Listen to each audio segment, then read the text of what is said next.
Soy el pastor Juan José Gil. Es conocido de todos esa máxima que se le atribuye en principio al Imperio Romano, cuando el Imperio Romano aún no era tal imperio, pero sí era ya un incipiente, una semilla que se estaba plantando, y pronto aprendieron que su máxima para lograr hacerse grande sería precisamente divide y conquistarás. Así la acuñó Julio César, por ejemplo, cuando fue en conquista de las Galias, la actual Francia. Entonces siguieron esa máxima. Tenían que dividir a las tribus, tenían que dividir a aquellos que podrían ser la oposición. Eso se ha mantenido a lo largo de la historia. Prácticamente los emperadores o reyes, como Napoleón, tuvieron la misma máxima con ellos: entrar en los países y conquistarlos parcialmente para poder dividir la población. Eso también en la época moderna se logra por medio de infiltrar la sociedad con distintos argumentos, de manera que la sociedad se divida. Cuando se divide la sociedad, entonces el imperio que venga fuerte, unificado, lo tendrá fácil para conquistar el territorio. Eso o esa es la estrategia.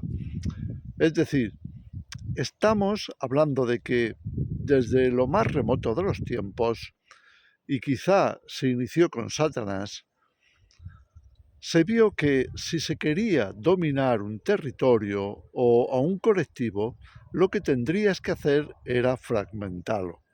Es fácil porque el ser humano tiende al orgullo, tiende al protagonismo, tiende a querer ser el que sobresalga.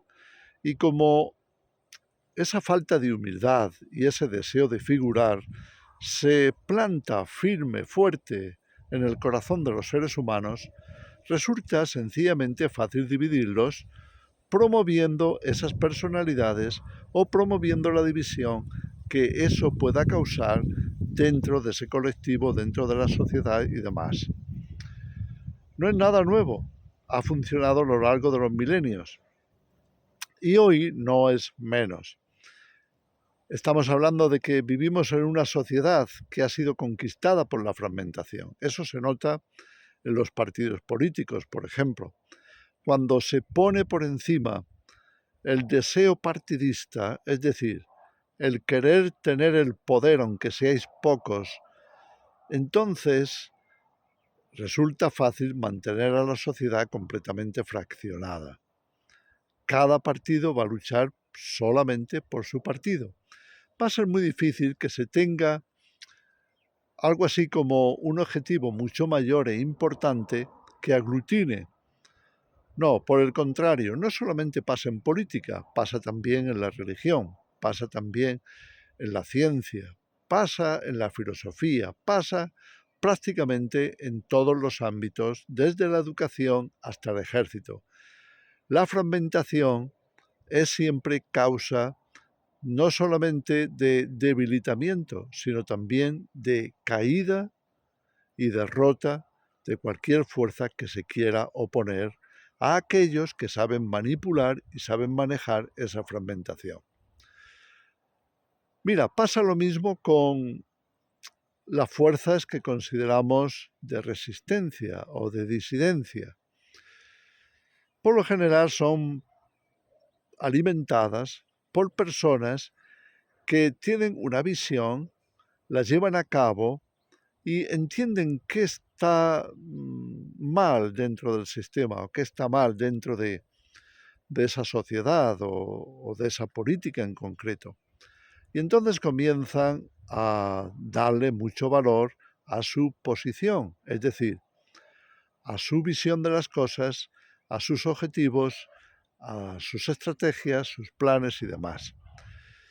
A la larga eso se convierte en una fuerza incipiente, en una fuerza de poder o poder dentro de la sociedad o dentro del ámbito que queramos comparar. Sin embargo, no siempre es conveniente, a menos que esos poderes o esas visiones, esos objetivos, esas estrategias sean suficientemente humildes como para entender que hay un objetivo más grande que debe de respetarse por encima del individual.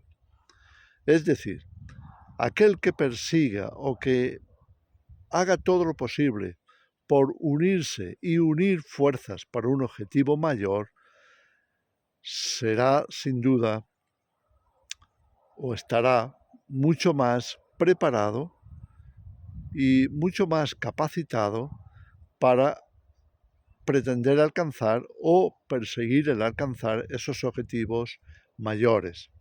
Es triste ver que cuando ciertos poderes, ya sean nacionales o internacionales, invierten tanto en fragmentar a aquellos que se les pueden oponer, es triste observar lo difícil que resulta la unidad. Cuando se levantan objetivos comunes por los cuales realmente merece la pena estar bien cohesionados y bien unidos, muchas veces esa fuerza se pierde por esos, diríamos, malos entendidos o exceso de confianza en el propio objetivo, o quizá sencillamente por orgullo, porque uno no quiere simplemente ser parte de un equipo, sino que pretende liderarlo todo. Pretende ser algo así como la llave de la unidad que sencillamente va a derrotar a aquello que desde el poder está tratando de mantener pues un status quo, mantener un sistema y demás.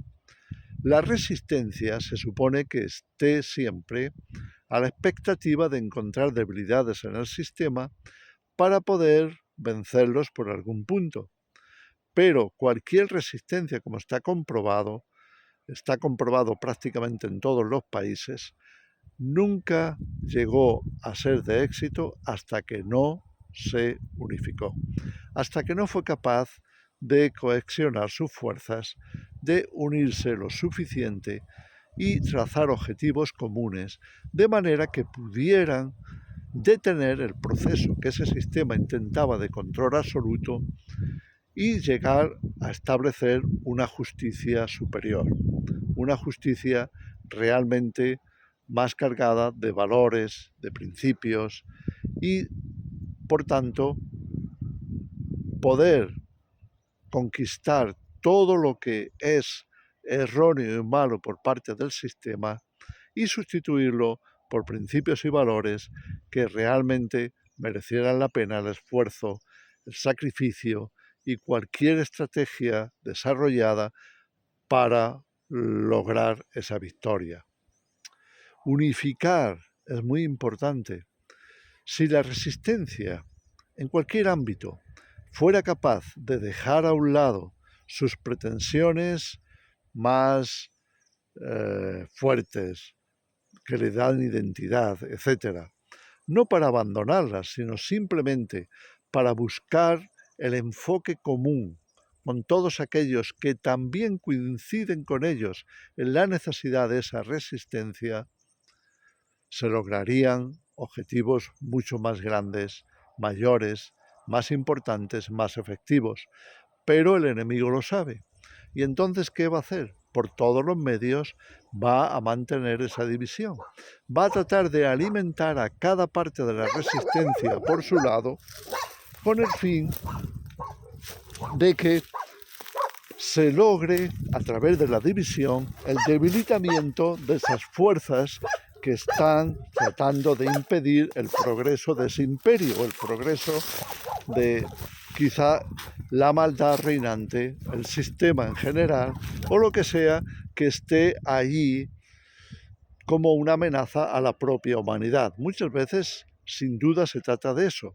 La humanidad puede ser amenazada por los grandes poderes, pero estos tienen suficiente habilidad y suficiente conocimiento para ver cómo debilitar a cualquier foco de resistencia. Y cuando eso ocurre, entonces el sistema tiene su poder asegurado. Por otro lado, cuanto más control se obtiene sobre la gente, cuanto más control se obtiene sobre los que se supone que están en resistencia, y entonces, ¿qué ocurre? Ocurre que se debilitan precisamente por no entender cuál es la estrategia de ese poder, no entender cuál debería ser la reacción o cuál debería ser la postulación suficiente como para no caer en la trampa del control. Por eso hoy en día, cuando las fuerzas mayores que rigen el mundo, como puede ser el globalismo o cualquier otro, intentan aglutinarlo todo bajo su control, la verdadera estrategia debería ser la unidad de todos aquellos que no están de acuerdo en ser controlados y fortalecerse, mantenerse firmes en su posición para no obedecer la estrategia de división que se pretende y de control que se busca. Todo esto es importante, son sencillamente estrategias a trasladar a nivel social, a nivel político, allá donde sea necesario, para evitar precisamente que el sistema se transforme en un monstruo que finalmente ahogue a la sociedad y evite por todos los medios que cualquier resistencia pueda ser útil o pueda ser una amenaza contra ellos. En fin, ojalá todos aquellos que de alguna forma se consideran o nos consideremos resistencia contra la inmoralidad, contra la maldad, contra el cristianismo, contra los principios y valores, contra lo que entendemos que es de sentido común, ojalá fuéramos capaces de unificarnos, de unirnos, de hablar humildemente unos con otros, sin pretensiones de protagonismo, de querer figurar por encima de los demás, de llevarnos los títulos, de alcanzar las metas para obtener cierto reconocimiento social o histórico, como queramos verlo. Ojalá pudiéramos renunciar a todo eso para realmente tener una estrategia común, o por lo menos ponernos de acuerdo para que en aquellas cosas en las que hayamos llegado a estar en ese acuerdo se pongan como prioridad, de manera que podamos presentar algo así como un frente común para que se establezca la fuerza necesaria para lograr que el sistema ceda y no siga adelante con lo pretendido, que es ni más ni menos que control absoluto y dominio total por medio de la privación de las libertades individuales para, con la máscara del bien común, establecer lo que ellos desean, que es tener absoluto control de todos. En fin, os dejo esta reflexión.